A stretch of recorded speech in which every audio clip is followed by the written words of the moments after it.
Hello mga mare, mga pare, mga auntie, mga uncle. Welcome na naman ulit dito sa aking mini vlog.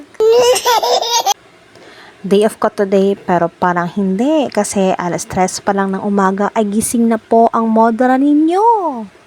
Ayan, magkaganon pa man is wala tayong magagawa kasi yan na talaga yung rule na pinasok natin dito sa UN o University ng Nanay. Ay! So, dito mga kahugot, yung ginagawa ko lang is, syempre, nag-plancha ako.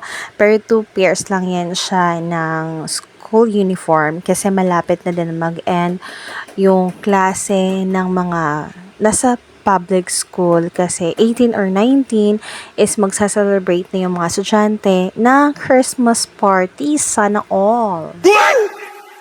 Ayan, matagal-tagal din ako hindi nakasali ng mga Christmas party kasi last 2020, before COVID, is nakasali pa ako ng Christmas party when I was working at mall. Pero okay lang yan siya kasi ganoon naman talaga ang buhay. Ang buhay ay weather lang. Uy, bakit umabot sa ganun? Ayan, so that's it for today mga kahugot. Thank you so much again for watching my mini vlog. Bye-bye for now.